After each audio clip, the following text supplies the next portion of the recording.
And Islamabad United remains unbeaten. मैं हूँ Hina Salman, PSL के सुल्तान में आपको खुशामदीद कहती हूँ। ज़बरदस्त किस्म का मार्का देखा गया है और शादाब की कैप्टनसी जो है वो रंग ले आई है। ना सिर्फ कैप्टनसी बल्कि एक कॉम्बिनेशन, एक यूनिट लेके सामने आया है और इन्होंने अपने 129 रन का जो हदफ था वो 4 विकेटों में 18 ओवर्स में पूरा कर लिया और 6 विकेटों से उन्होंने कराची किंग्स को शिकस्त दे दी। तो मैच के ऊपर डिटेल्ड गुफ्तगू करने के लिए हमारे साथ स्टूडियोज में मौजूद हैं वन एंड ओनली हमारे साबिक चीफ सिलेक्टर एंड ज़बरदस्त किस्म के क्रिटिक हारून रशीद साहब। अस्सलाम वालेकुम सर। वालेकुम अस्सलाम। कैसे हैं सर? बिल्कुल अल्लाह करम। मैच के पॉइंट ऑफ से आई डोंट थिंक सो कि जो हम एक्सपेक्ट कर रहे थे उस किस्म का मैच हुआ। आई थिंक मैं तो इसमें सिर्फ एक चीज़ कहूँगा कि मैच के लिए जो पिच थी ना प्रॉब्ली वो T20 के हिसाब से बिल्कुल अच्छी नहीं थी। सुना है कि भाई पहली दफ़ा इस पर मैच हो रहा है। यूजुअली होता है कि जब इस किस्म की नई पिचेस बने, और सुना ही हमारे ऑस्ट्रेलियन सॉइल से बनी हुई ये पिच थी। जब नई पिच बनती है ना उसके ऊपर जब तक आप अर्ली मैचेस ना खेलें, आप जब तक उनके ऊपर मुसलसल प्रैक्टिस ना करें तो आपको अंदाज़ा नहीं होता कि किस तरीके का बिहेव करेगी, क्योंकि पिच पूरी सेटल डाउन नहीं होती, सरफेस बिल्कुल नहीं होती है, कहीं से वो सॉफ्ट होगी कहीं से हार्ड होगी। जो आज सामने नज़र आ रहा था कि इवन नए बॉल से भी बॉल काफ़ी नीचे रह रही थी और कई जगह पे गेंद ऐसी अप्रिशिएबल किस्म की सीम मूवमेंट थी आफ्टर पिचिंग।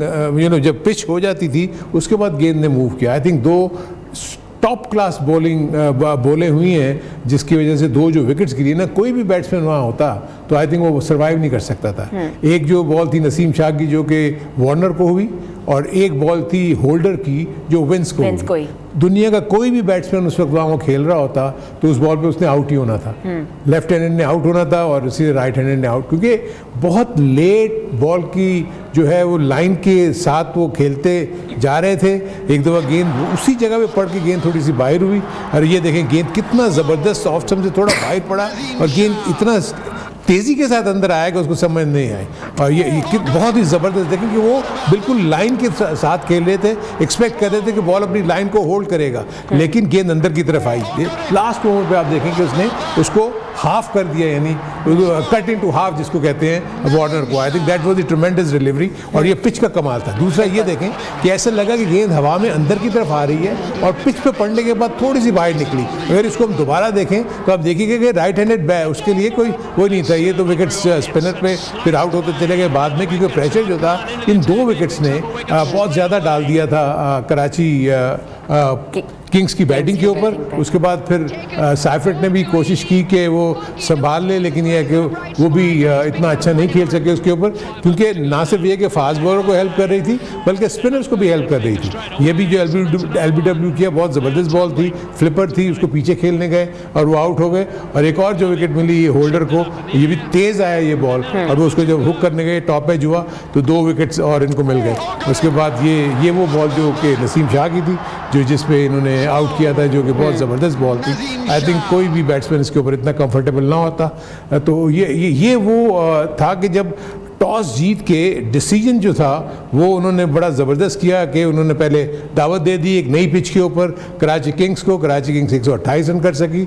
लेकिन जो मेरा इसमें अगर आप चार्ट को देख रहे हैं, इसमें मेरे अपने नज़दीक अगर कोई सेंसिबल किस्म की अगर थिंक टैंक ने सोचा हुआ होता तो अपने बॉलर्स को, अपने बैट्समैन को, कराची किंग्स वाले 2 से 3 ओवर के बाद ये मैसेज जाना चाहिए था या उनको ये समझाना चाहिए था कि ये पिच अब 200 की नहीं है। ये पिच जो है ना 150-160 रन की पिच हो गई है, क्योंकि ये बहुत ज़्यादा अभी लो बाउंस भी है, वेरिएबल बाउंस है, वेरिएबल स्पिन है। तो आप इसको सीधे बैट के साथ खेलें और जितने ज़्यादा ऐड कर सकते हैं रन्स वो ऐड करते चले जाएं, विकेट्स ना लूज़ करें। जितने क्रॉस बैटेड स्ट्रोक्स खेले आप देखें उन सब के ऊपर जो है वो विकेट्स गिरी और 128 रन के ऊपर पूरी टीम जो है वो उन्होंने 20 ओवर में उनको करने दिए।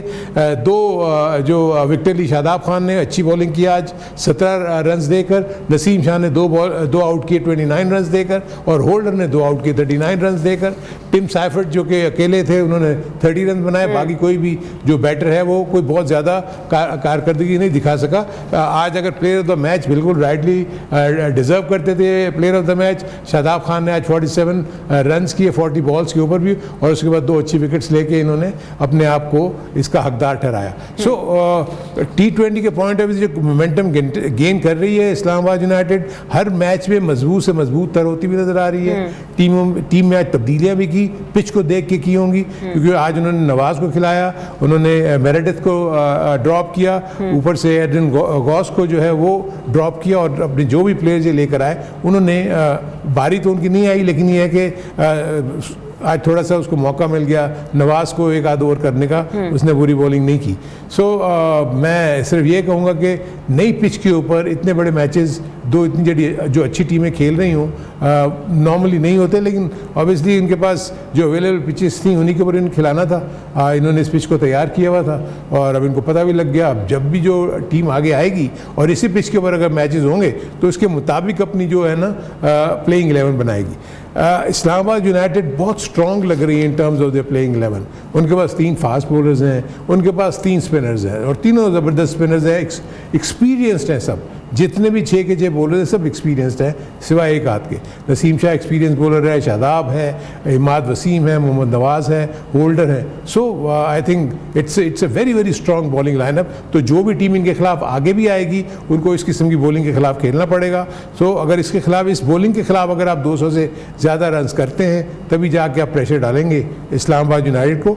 गो के इस्लामाबाद यूनाइटेड में अगर आपके 2 से 3 ऊपर के टॉप ऑर्डर बैट्समैन, जैसे आपने देखा कि आज आउट हो गए थे, आज उनका जो अच्छा स्टार्ट देख के साहिबजादा फरहान आउट हुए, उसके बाद नीचे मनरो जल्दी आउट हो गए। मनरो को भी बहुत अच्छी बॉल हुई, गेंद पड़ने के बाद बहुत तेज़ी के साथ अंदर की तरफ आई और वो बोल्ड हो गए। सो जब आप इनके टॉप ऑर्डर को आउट कर लेंगे देन प्रॉब्लम जो है वो नीचे वाले बैटर्स के ऊपर आएगा। सलमान अली आगा नहीं खेल रहे, मे बी कोई इंजरी इशू होगा जिसकी वजह से वो नहीं खेल रहे। सो आज उसको ओपन भेजा गया आजम खान को, उसने ठीक है थोड़ा अच्छा खेल के बॉल उनको हिट भी हुई, लेकिन यह है कि वो ठीक खेल के चले गए। टीम को जो है वो 17-18 ओवर्स में उन्होंने 129 रन किए। सो आप यही सोचें कि थोड़ा और नैरो हो जाता अगर ये स्कोर 160-165 होता। कराची किंग्स के पास प्रॉब्ली वो बॉलिंग का फायर पावर नहीं था, यानी वैरायटी एज सच इतनी नहीं थी जो इस्लामाबाद यूनाइटेड के पास। सर दोनों टीम्स ने अपनी अपनी तब्दीलियाँ की हैं। कराची किंग्स ने एक तब्दीली की, इस्लामाबाद यूनाइटेड की 2 तब्दीलियाँ आई हैं कॉम्बिनेशंस में।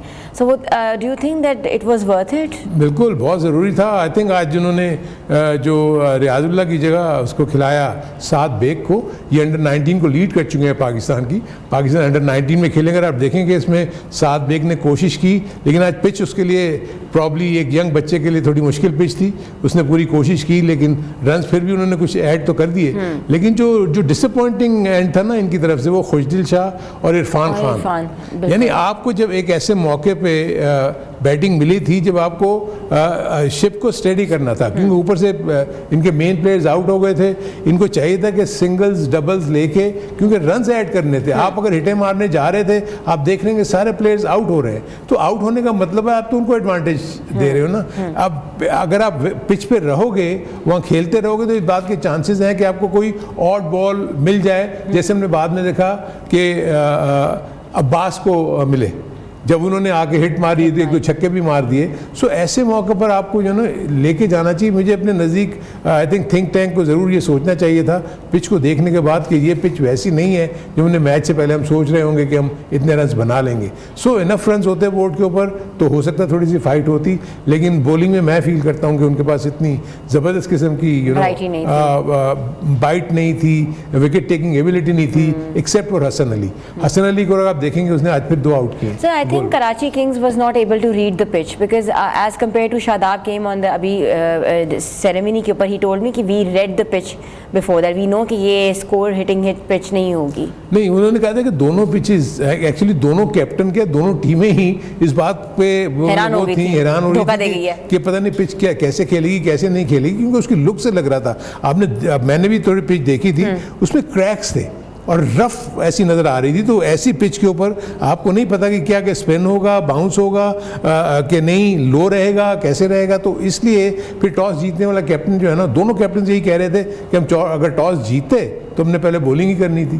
सो इस्लामाबाद यूनाइटेड ने टॉस जीता और पहले बॉलिंग की, उसका फ़ायदा हुआ उनको, और जो चाह रहे थे अर्ली स्टेजेस पे उन्होंने विकेट्स ली, और इसके बाद प्रेशर जो है वो कराची किंग्स की बैटिंग के ऊपर पड़ता है। इतना इंपॉर्टेंट मैच जो है वो इस पिच पे खेलना विदाउट अ प्रैक्टिस, नहीं, उसमें बस यही एक इशू था जो मुझे फीलिंग है। अब ये तो मैं ऑफ हैंड सुन रहा हूँ कि इसके ऊपर कोई मैच नहीं हुआ और ये पहला मैच था। अगर इससे पहले इसके ऊपर मैचेस हुए हैं उसके ऊपर, तो फिर होता ही है कि देखें जब किसी पिच के ऊपर मैचेस हुए होते हैं ना, उसका आपके पास रिकॉर्ड आ जाता है, इन स्टैट्स का पता लग जाता है कि पहले बैटिंग करते हुए इस पिच के ऊपर कितने रन हुए, चेस किया तो कितने रन के ऊपर चेस किया। सो वो अगर रिकॉर्ड अवेलेबल नहीं था या वो स्टैट्स अगर अवेलेबल नहीं थे, एक बिल्कुल नई पिच थी, तो इसलिए इसके ऊपर तो चांस कभी भी ना लेता कोई भी कैप्टन जो टॉस जीता कि वो पहले बैटिंग करता। सब कुछ ऐसा ही है। थोड़ा सा हम पॉइंट्स टेबल भी डिस्कस कर लेते हैं, क्योंकि इस्लामाबाद यूनाइटेड जो है वो अनबीटन है, अपने पूरे पॉइंट्स के साथ इस वक्त सर फेरिस्त है। और बड़ा इंटरेस्टिंग है। और आप कह रहे थे आज वन साइडेड मैच हुआ है। पॉइंट्स टेबल बड़ा इंटरेस्टिंग इसलिए हो गया कि आई थिंक अब नीचे जो ज़ल्मी है और सुल्तान्स हैं, इनको बड़ा ज़बरदस्त मौका मिल गया। उसका रीज़न ये है कि देखें कराची किंग्स का एक मैच आज ख़राब हुआ, 4 मैचेस हो गए उनके, अब उनके 6 रह गए। अब ज़ल्मी और सुल्तान के पास 3-3 मैचेस खेल के उनके पास एक के पास 2 पॉइंट्स हैं और एक के पास 0 है। अब यूनाइटेड को तो कोई फर्क नहीं पड़ा, इसलिए उसने तो ऊपर जाना ही चाहना था, वो पहले ही टॉप पे थी। जब वो 6 से 8 पे चले गए तो उनका तो उसने इस पूरे टेबल को किसी किस्म का कोई नुकसान नहीं पहुंचाया, बल्कि दूसरी टीमों को मौका फराहम कर दिया कि भाई आ जाओ आप कराची किंग्स के करीब, आ जाओ आप कोयटा ग्लैडिएटर्स के करीब, आ जाओ अब आप कलंदर्स के बाद तो एक मैच और बाकी है। सो कलंदर्स 4 पॉइंट पे खड़ा है तो वो विल बी हैप्पी होगा वो, क्योंकि लेकिन किंग्स 4 पॉइंट के साथ 4 मैचेस के साथ 4 पॉइंट पे है, कलंदर्स 3 पॉइंट के साथ 4 पॉइंट, तो इसलिए वो उसकी पोजीशन ठीक है। लेकिन किंग्स, ग्लैडिएटर्स, ज़ल्मी और सुल्तान्स, ये जो है ना मुझे लगता है कि इनमें फाइट होगी कि लास्ट 4 में कौन आता है। सब बिल्कुल ऐसी, और रन रेट भी बहुत इंपॉर्टेंट होता है, जिस तरह हमने देखा कि रन रेट जो है, और जितना मार्जिन से रन हारेंगे तो उतना ही रन रेट माइनस। अभी इस वक्त तो रन रेट का मेरा ख्याल है कोई भी टीम नहीं सोच रही होगी कि नंबर ऑफ विन्स आपके ज़्यादा हो जाएंगे तो हो सकता है आपको रन रेट की ज़रूरत ही ना पड़े। नेट रन रेट की ज़रूरत सिर्फ उसी वक्त पड़ती है कि जब 2 टीमें इक्वल पॉइंट पे खड़ी हैं। अगर आप क्लियरली जीतते हुए चले जा रहे हैं, कोई 8 मैच जीता, कोई 7, 6, 5, तो वो तो टीमें जो है ऑटोमेटिकली थ्रू हो गई। हाँ, अगर सबने जैसे 2 टीमों ने 5-5 मैचेस जीते या 6-6 मैचेस जीते और एक ही पॉइंट पे खड़ी हैं, वहाँ पर आगे नेट रन रेट आपको फ़ायदा देगा। लेकिन इस वक्त तो जीतना जहन में होना चाहिए। इस्लामाबाद यूनाइटेड बहुत अच्छे तरीके से खेल रही है, और इसीलिए मैंने आपको याद है हमने पिछले प्रोग्राम में भी कहा था कि 2 टीमें तो स्टैंड आउट लग रही हैं, लाहौर कलंदर एंड इस्लामाबाद यूनाइटेड, बिकॉज उनका जो कॉम्बिनेशन है। ये आज शादाब ने एक इंटरेस्टिंग बात की कि उन्होंने काफ़ी थॉटफुल तरीके से जब स्क्वाड को सिलेक्ट कर रहे थे, उन्होंने पूरे ग्राउंड्स के ऊपर स्टैट्स तैयार करके रखे हुए थे कि वहाँ पर हमें किन किस्म की हमें प्लेयर्स चाहिए होंगे। सो जब वो सिलेक्शन कर रहे थे अपनी इस्लामाबाद यूनाइटेड की स्क्वाड की, तो उन्होंने ऐसे प्लेयर्स के ऊपर नज़र रखी हुई थी कि जो इन कंडीशन में कामयाब होते। Very well said sir, it was very important to work on everything together. छोटी सी ब्रेक लेते हैं, ब्रेक के बाद वापस आते हैं। आप देख रहे हैं PSL का सुल्तान। PSL के सुल्तान में आपको एक बार फिर से खुशामदीद कहते हैं। रिकॉर्ड्स रोज़ बन रहे हैं, रोज़ रन्स ऐड हो रहे हैं, रोज़ विकेट्स ऐड हो रही हैं।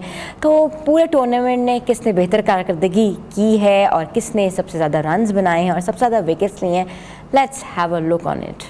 अगर हम बात करें, बात के तो इम्कानात यही हैं कि देखें जो भी टीम जीत रही है ना, उसके परफॉर्मर्स जो है वो आपको टेबल पे नज़र आएंगे। जैसे भी आप देख रही हैं ज़्यादा विकेट्स जिसने लिए हैं होल्डर हैं, वो सारे मैचेस जीत रहे हैं। 4 के 4 मैचेस उन्होंने जीते हुए हैं, उसमें इनका कंट्रीब्यूशन 11 विकेट्स के साथ है, इसलिए ये टॉप पे हैं। उसके बाद अगर आप देखें इसी की टीम का शादाब खान 8 विकेट के साथ टॉप पे, ये भी नंबर 3 पे हैं। उसके बाद इमाद वसीम 7 विकेट्स पे हैं। सो जब आप कंट्रीब्यूशन इस तरह करते रहेंगे, अपनी टीम को जिताते चले जाएंगे, तो उसमें आपकी परफॉर्मेंसेस की वजह से तो आपका ये जो बॉलिंग हो, बैटिंग हो, आपका वो चार्ट जो है वो आपको ऊपर ही लेके जाता रहेगा। होल्डर को आप देख लें, हसन अली ने आज फिर अच्छी बॉलिंग की, 10 उन्होंने विकेट्स लिए। जो अच्छी चीज़ इसमें मुझे ये नज़र आ रही है कि आप देखें इकोनॉमिक रेट भी बहुत अच्छा है। जैसे होल्डर का बीइंग अ फास्ट बॉलर 7.63 का तो इनका जो है वो स्ट्राइक रेट है, इस पर इन्होंने विकेटें लिए हैं।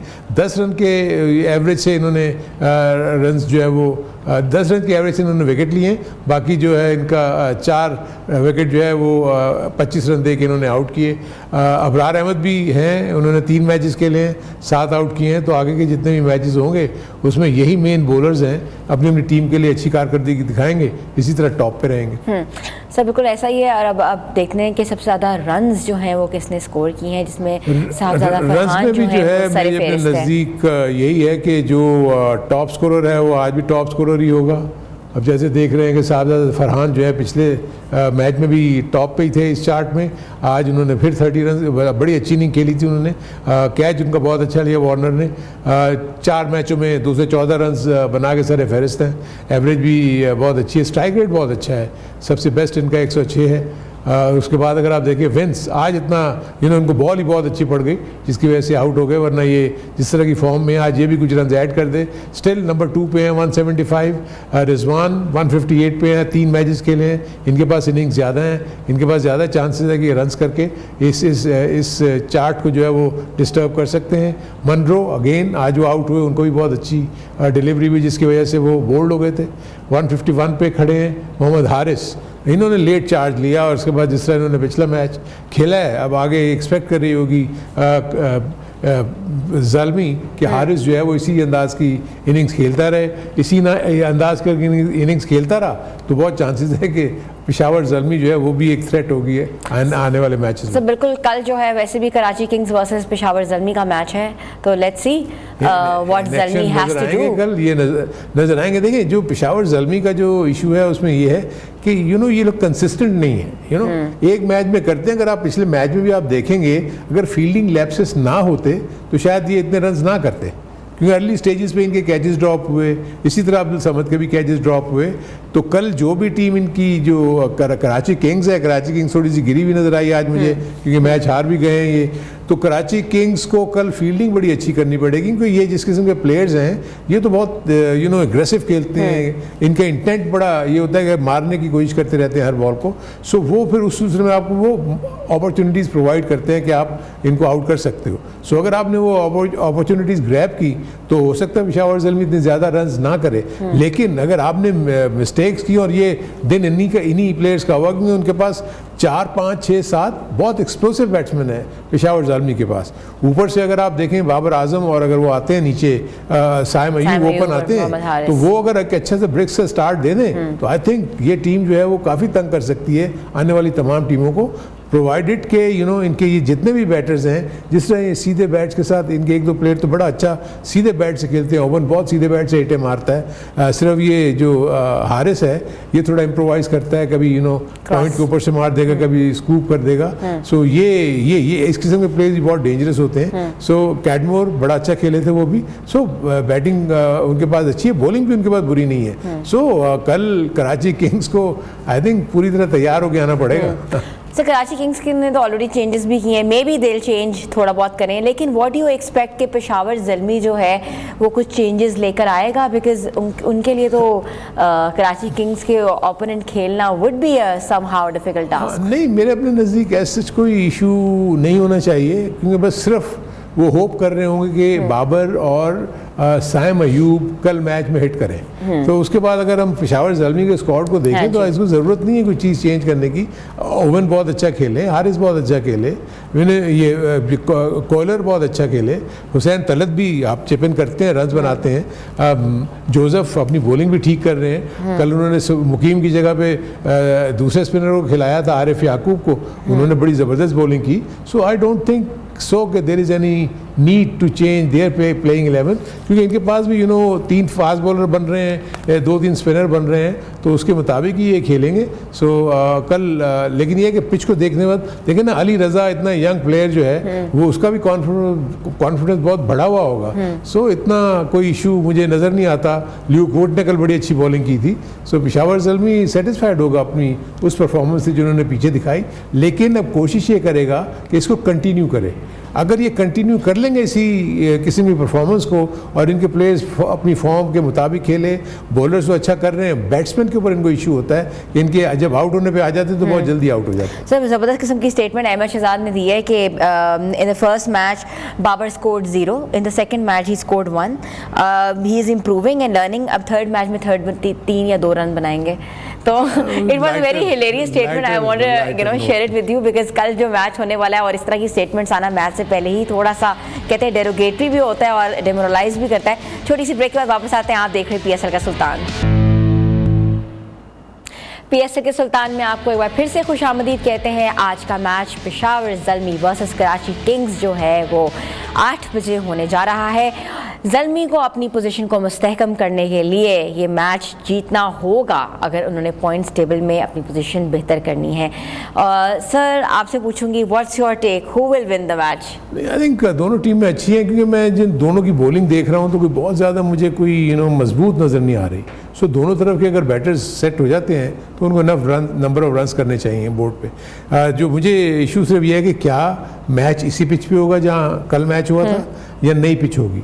अगर वो नई पिच हुई और वो इस्तेमाल हुई हुई है तो उसके मतलब आइडिया होगा कि पहले बैटिंग करनी है, सेकंड बैटिंग करनी है। लेकिन इसी पिच के ऊपर है तो फिर थोड़ा सा इशू होगा कि इनको सोचना होगा, क्योंकि दोनों तरफ इनएक्सपीरियंस बॉलिंग है। मैं आकिब जावेद को देखता हूँ, पेशावर ज़ल्मी में है, उबैद शाह बिल्कुल अभी नए नए आए हैं, वो उसमें है। दूसरी तरफ पेशावर ज़ल्मी में भी रॉ टैलेंट है, लेकिन आप देखें कि उसमें एक दो लड़कों ने बहुत आउटस्टैंडिंग परफॉर्मेंस की। अली रज़ा उसमें एक्सेप्शनल नज़र आए। अगर इस किस्म की पिच हुई तो आई थिंक दोनों तरफ के फास्ट बॉलर्स को हेल्प मिलेगी। अगर वो अच्छी लाइन और लेंथ के ऊपर बॉलिंग कर दें तो बैट्समैन को तंग कर सकते हैं लेकिन आई थिंक मैं फील करता हूं कि कराची किंग्स को इस मैच को जीतना चाहिए। अच्छा, कराची किंग्स का आपका वोट कराची किंग्स की तरफ है, इसलिए कि वो मुझे ऑन पेपर ज्यादा बेटर टीम लग रही है। उनके पास बड़े एक्सप्लोसिव बैट्समैन है। अगर आप देखें ना, साइफर ठीक है अभी परफॉर्म नहीं कर सके, वार्नर परफॉर्म नहीं कर सके, विंस, अगर इनको अच्छी टेलर मेड बैटिंग पिच मिल गई तो आई थिंक ये आपको तंग करेंगे। इनको आउट करना इतना खुशदिल शाह डिलीवर नहीं कर रहे। सबसे जो मुझे इरफान न्याजी के ऊपर हो रहा है, आई थिंक इरफान न्याजी के जवाब इनको शान मसूद के मुतालिक सोचना चाहिए। एक्सपीरियंस प्लेयर है इरफान न्याजी, आपको मुसलसल डिसअपॉइंट कर रहे हैं, इवन फैंस को भी डिसअपॉइंट कर रहा है। सो ये मेरे अपने नज़दीक ये एक सर थिंक टैंक सुन रहे होंगे तो definitely they can change, because अभी टाइम है और मुझे फोन करें। बिल्कुल सर, ऐसा ही है। तो this was all from PSL का सुल्तान। मजीद मिलेंगे हम मैच के बाद, तब तक के लिए अल्लाह हाफिज।